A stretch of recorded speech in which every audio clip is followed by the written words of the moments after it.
and it's Veterans Day, so many of you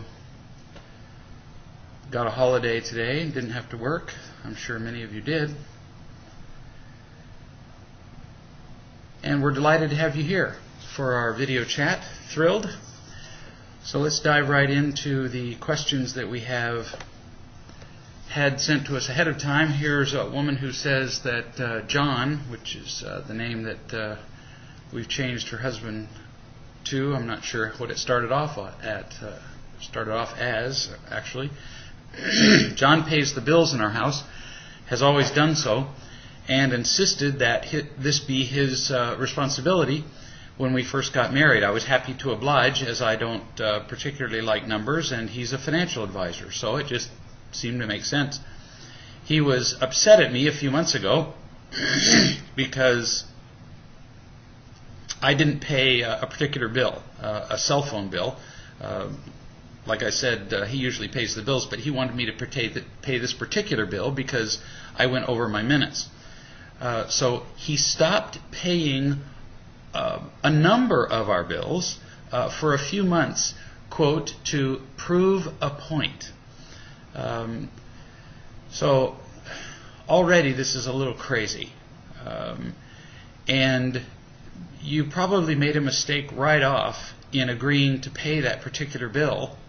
I'm just letting you know. If there's a division of labor, then you agree to the division of labor. He pays the bills or he doesn't pay the bills. And if you make a mistake, if you go over the cell phone minutes, then that doesn't change things.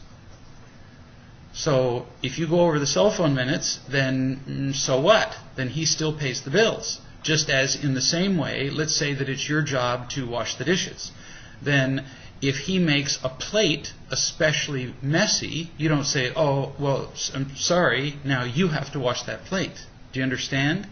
And see, as soon as you change the rules like that, then it turns into one victimization after another. It turns into tit for tat. It turns into keeping score. It turns into points. It just never stops. And so in real love, it's all about loving, but you also get to be firm in real love and say, so when he says, okay, you're going to pay that bill because you went over the minutes, you get to say, I'm sorry, are you going to pay the bills or am I going to pay the bills? I realize that I made a mistake in going over the minutes, and so I understand that I made a mistake, and I will certainly endeavor not to go over the minutes in the future. But it was my understanding that you were going to pay the bills, and that doesn't change just because I made a mistake, in exactly the same way that I just explained to you the dishes, for example. Or, for example, let's say it's your job to vacuum the living room. You don't then, for example, if he walks through the living room, go, oh, well, okay, that changes everything. You've walked through the living room, and you walked through the living room sideways. And that's made it harder for me to vacuum the living room. So now I'm not going to do the living room. I only vacuum the living room if there's no work to do. See? And so then, of course, he said that he's now going to stop paying the bills for a few months to prove a point. Well, so then you continue. I only discovered this because our water, and see, he's just punishing you, because our water and electricity were shut off because of it. So he's really going to prove a point, isn't he? He's going to punish you and him and your child. When I asked him if he knew what had happened, he said, I don't know. So I called the utility companies, thinking there was some sort of outage or mistake. Obviously not an outage, since your water and electricity don't come from the same place. I learned what happened and paid the bills along with the $900 in deposits. That's quite a mistake when you just quit paying your bills and you're cut off. Now I'm paranoid that our house will be taken away or something like that. So I open bills and constantly watch our bank accounts to make sure that things are being paid. John still does not pay some bills at times, and when I ask him about what's going on, he still tells me, I don't know. I double paid a bill because he wouldn't tell me if he paid it or not, and he ended up yelling at me because of it. I've told him that I will step in and take over the bills or that we can review things, but he doesn't want to talk about it. And I have no idea how to respond here. The reason you're having a difficult time knowing how to respond here, and I know a little bit more about what's going on here than is actually written, is because you allow him to act like a baby. You allow him to act like a victim. You allow him to say incredibly stupid, irresponsible things like, well, I'm just going to teach you a lesson. Or you pay the bills because you made a mistake. You allow him to say incredibly childish things like, well, I don't want to talk about it. I don't want to talk about it when you're going to end up paying $900 in deposits when he doesn't feel like talking about it. He's been doing this for his whole life. He decides to act like a victim, and so he's going to make you pay for the consequences for his irresponsible behavior. And then what happens is, because it's unpleasant, you allow him to walk away, and so do you. So you walk away because it's not fun, because it's painful. And then once again, this is what victims do. Victims make things so unpleasant in the lives of other people that other people then back away. And he gets you to back away. So when a victim whines and cries and says, well, I don't, or when they fuss and fume, you simply stand there and you don't move. So, he said he didn't know what happened, but obviously he did, and lied to you. So you go into the room and you say, oh, well, John, this is clearly not true. You do know what happened. You lied to me. You didn't pay the bills, and so you stand there and you make him accountable for his decisions. Now, you can't make him pay the bills, but he's been acting like a baby his whole life, and you can at least finally hold him accountable. You can at least finally, for the first time in his life, cause him to experience some discomfort. For example, I know that, and those who are listening wouldn't know that. But for example, when this particular man gets uncomfortable, he will, in the middle of a conversation, literally lie down and close his eyes and pretend to be asleep. Pull a blanket over his head. Walk into the next room. And you just need to say to him, this kind of behavior is irrelevant to me. We will finish this conversation because it simply must be finished. It would be like you driving down the road and getting a flat tire and him sitting there in the car and just pretending that it's not flat. Well, we have to replace the tire, just as he has to deal with the bills, just as he has to talk to you about what he has done or not done. And what you do is, when he acts like a little baby, you go, oh, okay, and you slink away into the next room, and then he smiles inwardly and goes, well, I've gotten away with it again. You simply have to not allow that to happen, and you stay there until the conversation happens. And eventually, he'll quit that. People only continue behaviors because they work. And what you're going to show him is, it doesn't work anymore. Now, it will be very unpleasant the first few times because he'll kick a tantrum just like a 3-year-old does. But he won't keep doing it if you don't move and if you don't give him the response that he's looking for. Here's somebody who says, my son is 14 and says he has more of a right to be in my house than I do. Interesting approach. And is very disrespectful to me. You're about to get a response very similar to the one I just gave to the woman who talked about her husband. I want to practice unconditional love, but I'm confused about balancing kindness and non-reactiveness with not letting him treat me in a rude and arrogant way. Now, interesting balance here. Again, people only exhibit a behavior if it works. But at the same time, you need to love this child.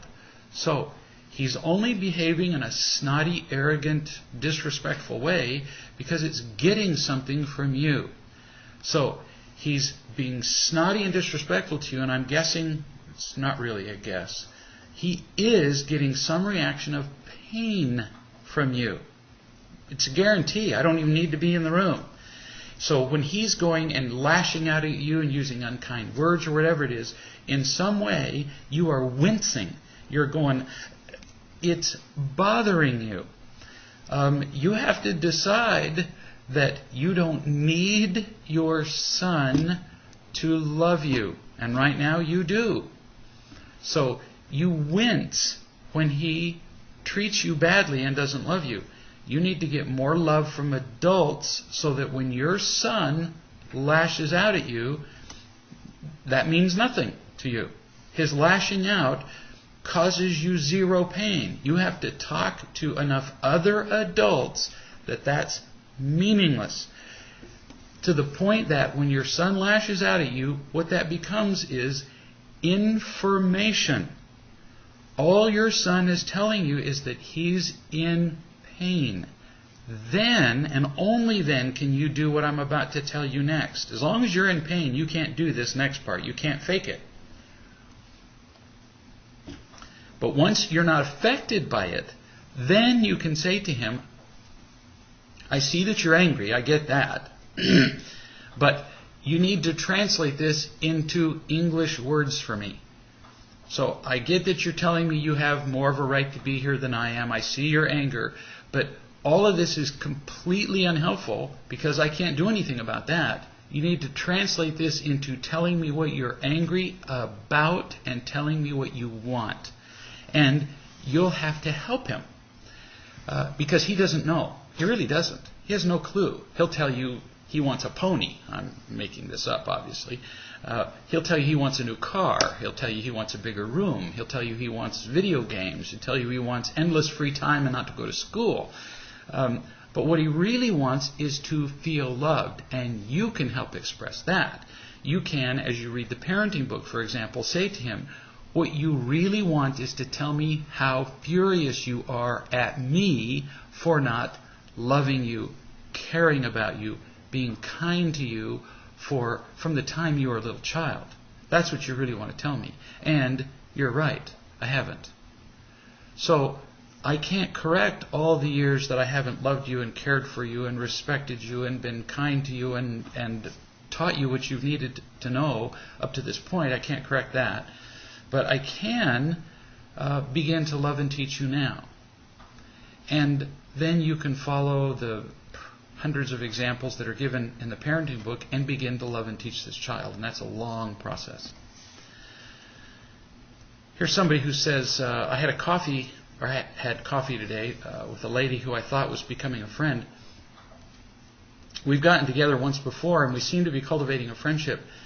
But for the hour that we met for coffee, she spent most of the time trying to sell me some little machine that alleviates stress. She tricked me because she told me to put the device on my ear. I thought I was going to listen to some meditative music or some tonal thing.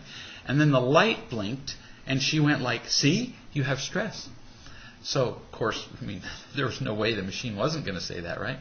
So I started to meditate and the light turned green, which meant the stress went away. I feel kind of tricked, and I'm not sure now if the getting together was about friendship or about selling me something. Kind of obvious, isn't it? I've been in these situations before where people pretend to be a friend and they're trying to sell me all kinds of things. I will not be purchasing the item because I have no interest in it. I realize that if this person only likes me if I buy something, then that's okay if she goes away because I only want relationships based on real love. Why then do I feel sad and kind of duped? I guess I did think she liked me for me, and that may not be the truth of the matter. So you're going to find out the truth by observing what she now does over the next days, weeks, months. If she disappears, then you pretty much learn the truth. That she was really probably interested in you for the purchase of the item. And why do you feel sad? Well, it's only natural that as we interact with anybody, we have a hope that with anybody we'll find some source of, unconditional love, some source of additional happiness in our lives. And when we don't, it's only natural that we feel at least some disappointment. Now, if the disappointment that we feel is mild and brief, then that's natural and really probably healthy. If our disappointment is deeper than mild and longer than brief, then what we had of that person was not just a hope that they would love us, but an expectation. And then it becomes still natural, but not healthy, and really gets in the way of our having healthy relationships with people. It's always understandable and even healthy that we have a hope of finding love with every interaction. I mean, goodness, why have interactions with people if there's not a hope for finding unconditional love? Gosh, otherwise why have them? But when we turn that hope into an expectation, then we start manipulating people, and disappointment is just guaranteed. Here's somebody who says, what do I do when I'm talking to somebody who is clearly heaping praise on me in an effort to get me to reciprocate? You've been around those people. You know, they say nice things to you. Oh, wow, you really have nice looking hair, expecting you to say something nice back. Oh, wow, you know, that dress looks so great. And then they sit and they wait for you to say something nice in return. I can't figure out what to say other than, In a recent case, I really wanted to run, but I just sat there, my usual response. It really helps us to understand what praise means. From a person who doesn't feel loved, praise means simply that you're filling a need that they have. From somebody who does have enough love, they're simply describing a positive trait that you have. Either way, it's just information. But it's usually about them. So it's just traits. They're not describing your worth. And when you get that, it's really not a big deal when people praise us. It doesn't become critical to us. I've learned that I'll do exactly the same thing, and one person will say, oh, that was wonderful. Another person will say absolutely nothing, and another person will say, that was terrible. So I've learned that praise just really doesn't mean so very much. But what do you do if somebody's praising you and they're clearly expecting you to say something in return? If somebody says, oh, gee, that was really wonderful, I say, well, thank you for that. And I let it go. And if it's clear that they're expecting something from me in return, I change the subject. And the reason I do that is out of a kindness to them, just to dull their pain and their expectation. Because if I just sit there and say nothing, I know that that's what they're looking for, is a compliment. And so if I change the subject to something else, at least then, perhaps as a kindness to them, I can at least get their mind off their waiting for me to say something nice back. I don't have to do that, but I consider it a kindness to do that. But just saying thank you is enough.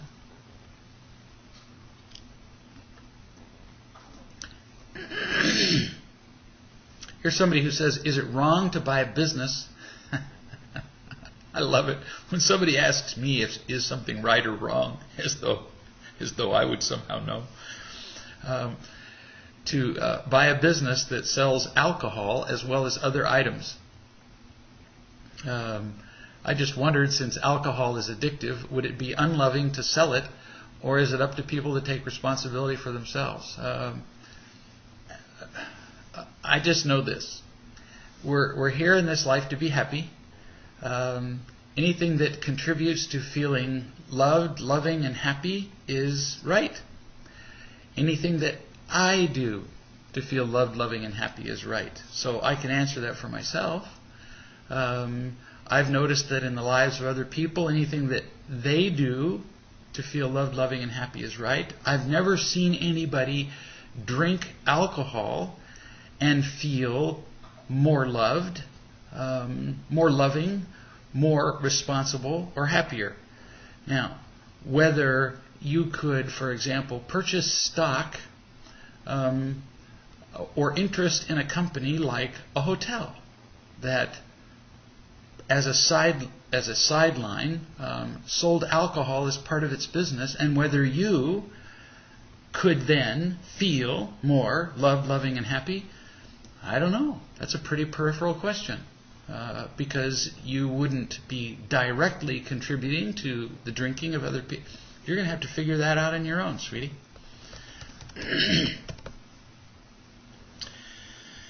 My daughter's friend, Sarah, has been, sometimes I can't remember whether I've renamed these people or not, I hope so, has been rehospitalized with an eating disorder. She was at home for a week and a half, but her heart rate and weight dropped significantly, and yesterday they readmitted her to the hospital. How can my daughter and I best support her and her family?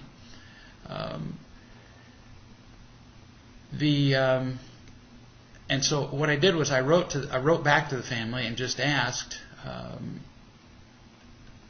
I asked, has your daughter ever talked to the girl about her parents and how the parents treat her? I wrote this in an email. Or has the girl ever had the opportunity to be open about how she feels about her family? Is the girl anorexic or bulimic? Just sort of kind of learning a little bit more. And learned that the girl is anorexic, that she refuses to eat anything but steamed veggies, exercises constantly in hiding, which is a pretty common thing. It's called exercise bulimia. She says, I've seen the family dynamic. In public, there's a very sweet demeanor from the mother, quiet and gentle. What I observe, though, is different. The mother spoke of the girl needing to lose weight. She put pressure on the girl to perform in a number of ways, athletically and otherwise. And so the girl got many messages that she was really not sufficient the way she was. The older sister has also received messages like this, but has chosen other getting and protecting behaviors. And my daughter has been hearing from her friend that she really hates her parents. Food has become the battleground and is only making things worse. We've learned a whole lot about eating disorders. One of the more common reasons that men and women have eating disorders is that it gives them some way of having control over their worlds. Almost invariably, these young people, in this case, young women, that young women have eating disorders, is that they feel, unloved for one thing, but they feel out of control. And it gives them a thing that they can have control over. You can absolutely, rigidly control how much you eat, how much you take into your body, and how your body looks. Now, only secondarily does it seem to be about how they look, because even they realize that they get to the place where they're so thin that it's not about their appearance, that they get to the place where they're actually overly thin and don't look good. And they still keep being anorexic. They still keep throwing up. They still keep over-exercising. So it's not just about looking good. That's not the point. People miss that point. It's about exercising that control. And they control themselves right to death. In fact, sometimes they control themselves to get back at parents. That's one of the reasons. So it's a really frightening thing. The one thing that your daughter can do is to offer her friend just an opportunity to listen. And she can, like she said, her friend described to her that she hates her parents. And she can listen to that. Not encourage her to say, I hate my parents, but to say, so tell me what it is about being at home that you hate. Because most of the time when somebody says, I hate my parents, what people say is, oh no, you don't mean that. Oh no, don't talk like that. And the parents, of course, say, oh no, of course she doesn't. I love my daughter. Nobody wants to hear that. Everybody hushes up that. when a child kills himself, for example, child kills herself, or when a child's on her way to killing herself, which is what anorexia is, the last thing that we ever talk about is the responsibility of the parent. So we talk about it as a disease that we treat with chemicals. We talk about it as a societal disease. But heaven forbid that we'd ever talk about the parents being responsible for anything. When we talk about Columbine, for example, we talk about society's responsibility. We talk about the fact that, if you can believe this, the gun makers, they're responsible. How crazy is that? I mean, sure, the kids took guns into the schools, but these kids come from absolutely crazy, cracked out, miserable homes. The mailman didn't raise these kids. The parents do. So what can your daughter do? Be a place that this kid can go to and talk about her home, because nobody else is going to let her. It's just like forbidden in our society to talk about our parents. Oh, no, don't. Well, yeah, I hate it at home. Well, what do you hate about it? So tell me what it's like. Tell me what your mom says, without piling it on, without adding to the victim. No, just go ahead and talk about it. Without going, oh, you poor little thing. Oh, no, your mom does that? No, people don't need to be treated like victims, but they do need a place to be listened to and accepted and loved. Your daughter could do that. Your daughter does not need to become an amateur psychologist, but she could do that. And the biggest thing you could do for your daughter is to give her an understanding of what this child's going through. Feeling unloved and miserable and alone, and having to create an isolated, miserable little world in which she feels like she has to control everything, which is pretty much the world of the anorexic. It's terrible.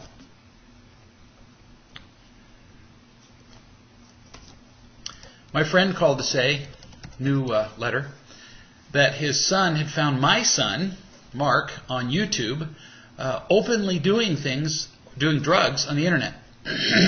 This news has spread like wildfire throughout our extended family over the past hour, and I know that when my husband Max finds this out, he's going to blow up. My children and I have walked on eggshells in fear of his blow-ups for the last 10 years. Well, I can't tell him that we've walked around in fear, because it will cause a fight. And in my need for safety, I side with my husband whenever he blows up, because the kids make him angry and he needs to control them. I don't ever want to make him angry, because I fear that he'll leave me, which is my need for safety. My 2 children don't have a real relationship with either of us because of my going with the flow, whatever my husband wants, and their fear of my husband blowing up or telling them what they've done wrong. In my running around in circles, I'm falling apart emotionally, physically, mentally, socially, in every way that can be. If I stop, I'll cry, but I feel like I have to keep running. I just want to run away to safety. I know there are so many other issues, but I don't know what to do. I'm tired of spinning in circles, trying to make peace for everyone around me, and I'm drowning. My marriage is drowning. But I don't think my husband will see that anytime soon, and I need help so that I can get this heavy weight off me. So, my question to you is, listen to this. I am so tired, I am drowning, I am falling apart. Do you listen to this? This is just in a few lines. So, the question is, are you drowning enough? Are you tired enough? Are you exhausted enough to quit? Just a question. I don't have an investment in it. I'm not trying to make you. But it's really a choice. If you want to quit all this, because everything you're doing is a lie, and everything you're doing, here's the rest of it, is just crazy. It's insane, and the bottom line is, it's not working. So, here you're trying to keep the peace, and is your home peaceful? No. You're trying to keep your husband from being angry. Well, Is he a not angry person? No. You're doing all of this running around and crazy making so that there will be a relationship between you and your husband. Do you have one? No. You're trying to make your children happy. Are they? No.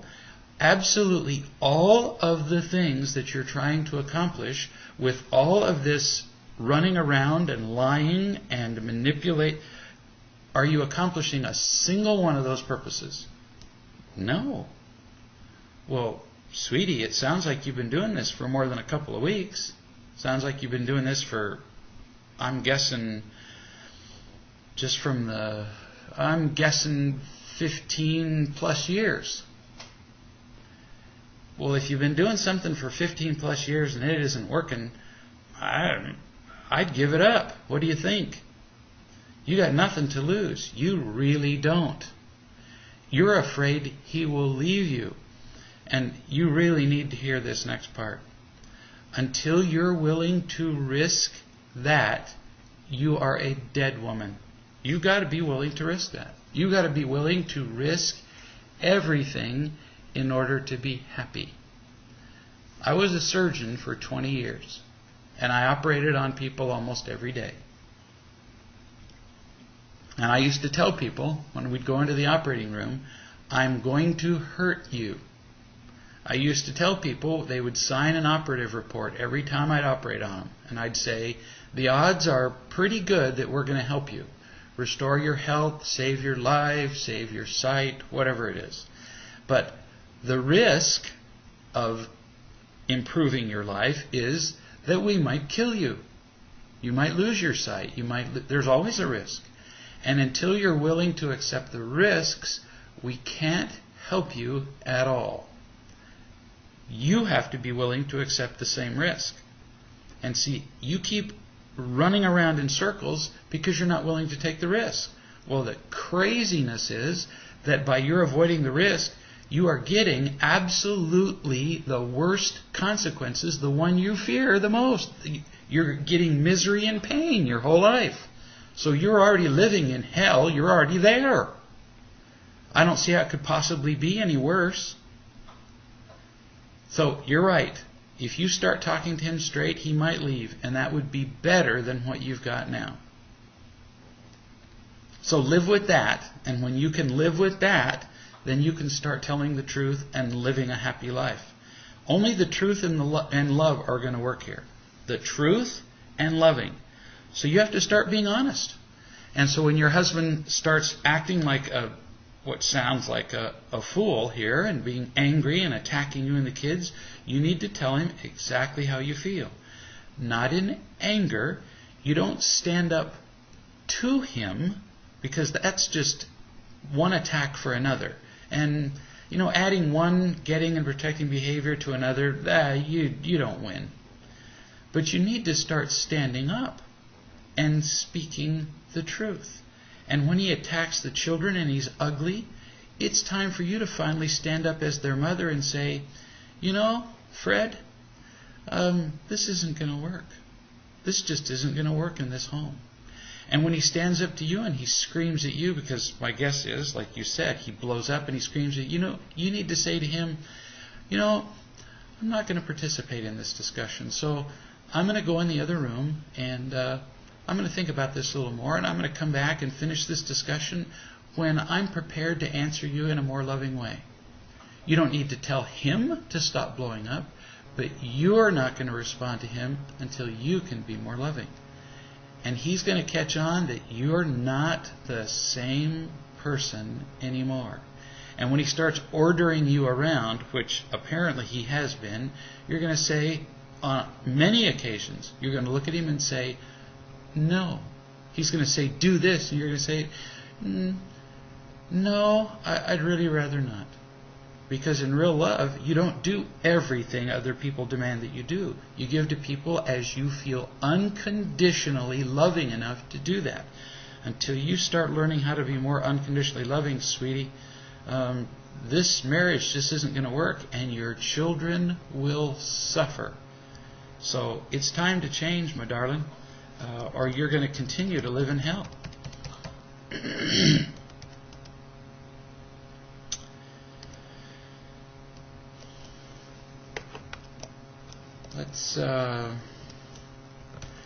Here's somebody who says, the other day my wife went shopping, and in the process, she got some apples for me. And today, she asked me if she got the kind that I liked, the kind that I'd asked her to get. And I said no. And she turned around and stomped out of the room.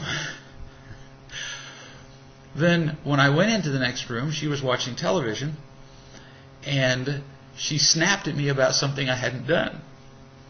Obviously, she was irritated about what I had said about the apples. What was I supposed to do when she asked me about the apples? Lie? It's kind of like the old question, do I look fat in this dress? It's just a more subtle version of that question. So, it really comes down to, in real love, what do you say when somebody asks you if we like something that they did for us? And see, it's not about lying, it's the emphasis of how you answered. See, she had gone to the trouble to get you some apples, she got the wrong ones. And it's obvious that the two of you don't yet have an unconditionally loving relationship. And what you did was, you just told the truth. What we forget is, you can't just do the truth alone. It's always the truth and love. The truth and love. Always the truth and love together. And if you're in a relationship where unconditional love hasn't yet been completely established, then you do more love, lighter on the truth. So your wife says to you, so did you like the apples that I got? So what you do is, you're still telling the truth. But what you do is, you get up from what you're doing, which I'm guessing you did not do. You go over to her, you put your arms around her, which I'm guessing you did not do, and you say, oh, I am so grateful that you went and got those apples for me. Thank you so much. I loved them. Period. End of discussion. Now, did you tell the truth? Yeah, you liked the apples. You must have. You ate them. So, are you telling the truth? Yes. Then what you do is, the next time she goes shopping for apples, you say, I really liked those apples you got last time. The next time you get me some apples, I would like to try this other kind. So, in other words, yeah, you liked them, but you would like this other kind better. She can hear that. Much better than she can hear, no. See, both are true, but one works way better than the other one. Just like when your wife cooks something, and she overcooks it, and she says, is it overcooked? You could say, yes. Or you could say, not all of it. There are just different ways of telling the truth. You could say, there's this one little teeny part here at the end that's not overcooked. Yeah, it's just different ways of telling the truth.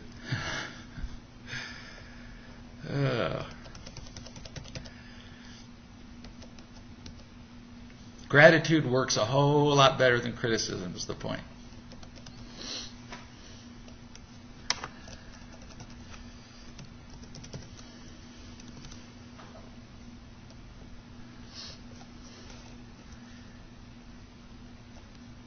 Somebody brought up this question. What do you think of the, we just had the election. Well, listen to me, like I live in the center of the universe. In the United States, we just had an election across the country for President of the United States, and then a bunch of states had elections for, a number of things. And not only were there elections for officials, but in many states there are elections or votes for propositions, for like laws, amendments to constitutions, and so on. So somebody asked about Proposition 8 in California, and the situation was this. There, for many years, in the year 2000, there was a law passed in California that defined marriage as between a man and a woman. That was in the year 2000. And then, recently, the Supreme Court of the state of California struck that down so that then marriage could take place between men and men, or a man and a man, and because it wasn't about plural marriage between men and men, so a man and a woman and a woman.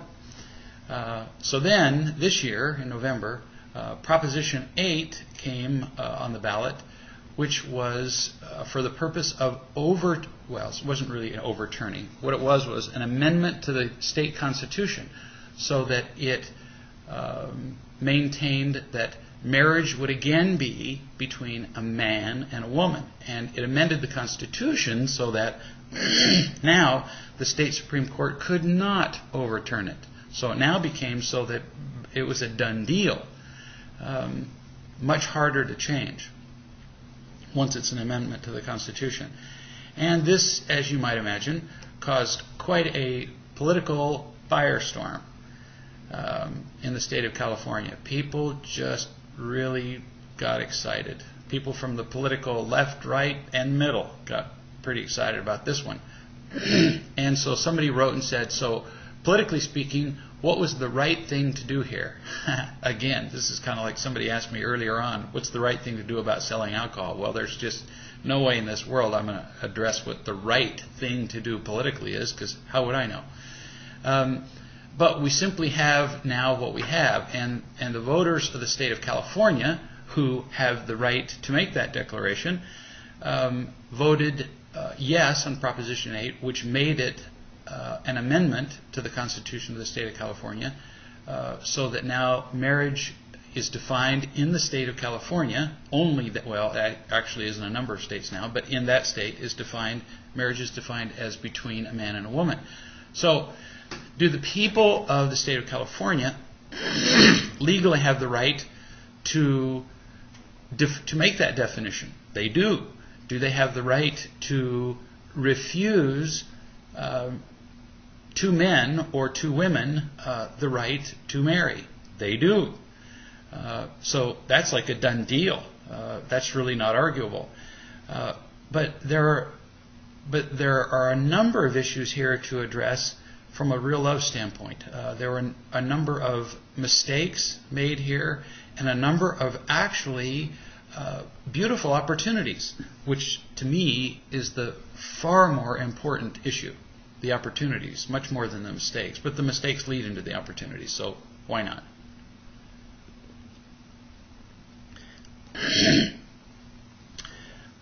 Straight people and gay people have a right to believe as they believe. Oh, how much happier the world would be if people got that. Everybody has a right to believe as they believe. And both sides don't seem to get that point. Many gay people don't get that point. So, and see, I have now hundreds and hundreds of friends who are both straight and gay. And I look at both of them sometimes going, hello, wake up. You both get to believe however you want. And you can scream at each other, but you both still have the right to believe as you wish. So I see sometimes straight people screaming at gay people that they should change, and I'm thinking, you don't have the right to tell them how they should believe. But then I also see gay people who are screaming at straight people, and they're screaming at them intolerantly that the straight people should be tolerant, which is kind of the height of hypocrisy, you know. How can you scream angrily at somebody that they should be loving? This isn't going to work. And yet we have been seeing this in picketing and in demonstrations now for weeks and months in California. In fact, we've been seeing it since the passage of Proposition 8. So straight people believe that marriage should be between a man and a woman. Well, okay, they get to believe that. Are they right?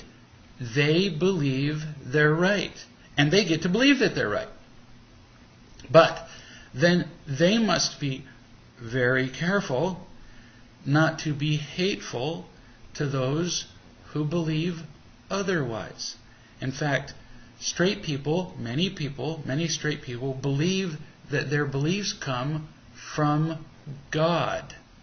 They believe that their religions, in many cases, define the rightness of their beliefs. Well, they get to believe that too. But they do not have the right to take those beliefs and force them on those who do not believe similarly, or to be condescending toward those people.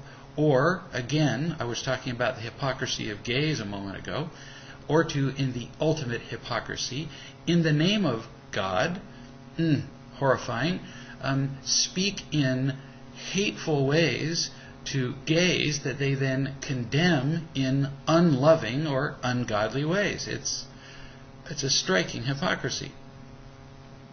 Straights, then, who have laws that protect their married relationships, have to be very careful then about establishing laws that protect the rights of gays. If they're going to say to gays, you can't be married, okay.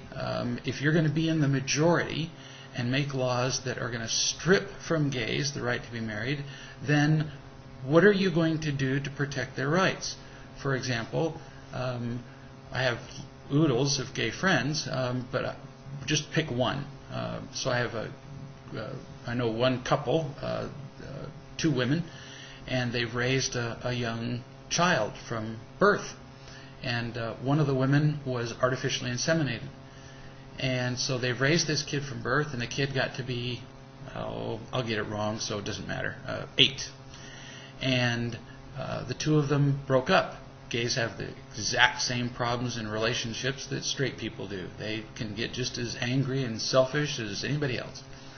And so they broke up, and the lady who was the natural mother, blood mother of the daughter, decided to be snotty and took the daughter and said to the other mother, who had raised the child for 8 years, heck with you, you have no rights to this child. Well, because it was no gay marriage, by the law, she was right. And so here was this woman who had raised this child for 8 years, who was left out in the cold with no rights to her child. And this girl was her child in every imaginable sense except the law. And she wasn't protected because those who are heterosexual had not been sufficiently loving toward gays to see to it that laws had been passed to protect her rights to this child. See the point? So, if you want to pass a law that defines marriage as between a man and a woman, not a problem. But now what are we going to do to be loving toward those who believe differently than us, if we are heterosexual, to see to it that their children are protected, for example, or that their rights to insurance or blah, blah, blah, property, and so on, are protected. Do we establish gay civil unions? Whatever. I'm not going to get into the politics. Not interested. But somebody has to be. Those who establish laws and who are politicians, and those are the people that do that kind of thing. And I realize I should be more interested, and I'm not a politician. But once those people establish that kind of thing, then I'll get in there and campaign for it and vote for it. I just don't know how to draw up laws in that sort of. But those who are in the majority must protect the rights of those who are in the minority. Now, those are the obligations of the majority, the heterosexuals. What about the gays? They believe they have a right to be married. They have a right to that belief. But then, after the vote has been conducted, and they've been told, no, you don't. Well, then you don't. The majority has spoken, and now you don't. Now, does that mean it's over? No. Then you can still campaign and try to enact laws and so on. But to then be hateful toward those who voted yes on Proposition 8, for example, and voted against your rights makes no sense at all.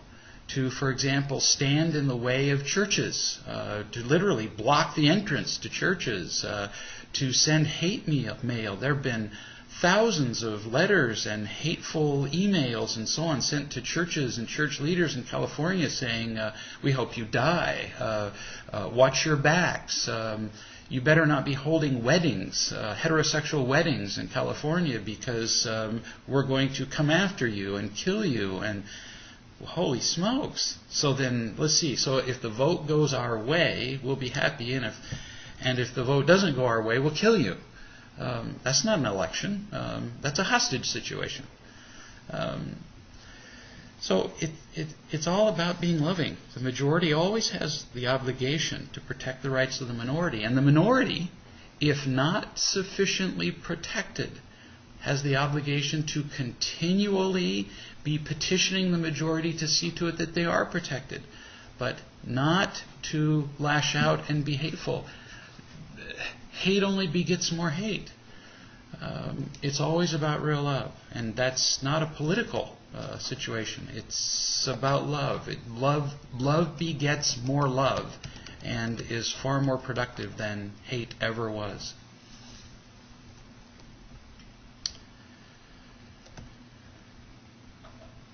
Possibly a longer answer than you were looking for, but a very important question.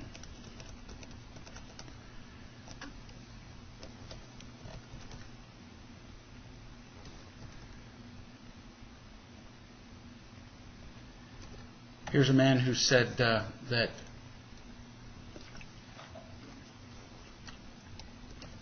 a close friend of his asked him to take care of her dog and water the dog for a week when she went on a camping trip. She offered to pay me, but she's a friend and I was prepared to do it for free. The final day her dog was with me. I had to do some running around and left the dog alone in my flat. And as I was borrowing somebody's pickup truck, I didn't want to have the dog in the truck. So when I returned, I noticed that she'd started breaking off chips at the bottom of the door to my apartment, presumably to get out. And this was upsetting, and I had to go out and do some other things. So I put the dog on a long leash and secured the dog to the bathroom door at the end of the apartment. When I returned, the dog had eaten through the leash and eaten a hole through the door. Very industrious dog. In fact, industrial strength dog. When my friend returned, she told me that the dog had abandonment issues. This is great to learn afterward. And had chewed up the door frame in her apartment too, and didn't like to be left on a leash. Of course, I hadn't known any of this. That would have been very useful to know beforehand. But my friend said that she would take care of the expense of the door replacement, and my landlord, of course, wanted it replaced and, obviously painted to match the hallway, because he lived in an apartment. Regrettably, installing the door took more work than we thought. It was a non-standard sized door, so more labor was required. And before the job was done, my friend said, "This is getting to be too expensive, and, in order to be kind to myself, I think I just want to quit at this point, and you guys can just take care of the remainder of the expenses." Can you imagine?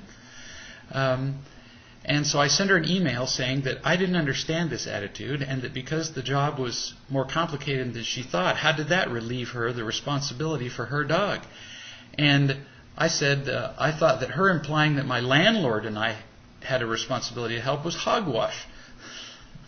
It sounded like an argument that she would have at her family table. I knew she'd had a difficult upbringing. I'll bet that went over well. She emailed back and she said my comment was demeaning about her family and she wasn't doing anything more. See, you were pretty much screwed at that point.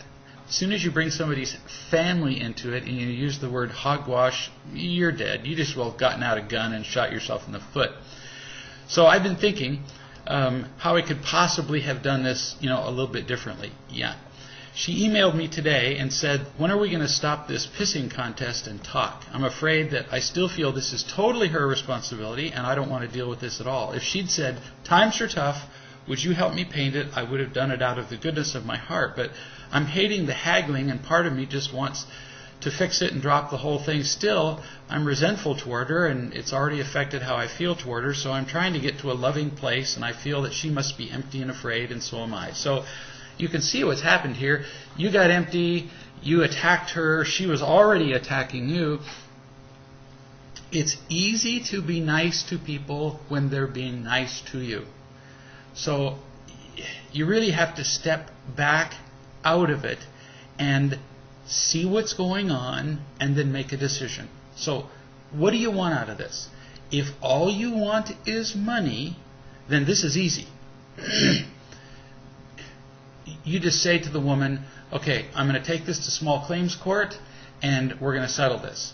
If you just want to be right, then take it to court and get her. Really. Go for it. But do you want to be happy? If you want happiness, then we got something to talk about. If you want to be happy, there are two questions here. What are you willing to freely give in terms of time and money, and what are you willing to give up? You have to decide exactly how much money you're willing to just let go in order to be happy.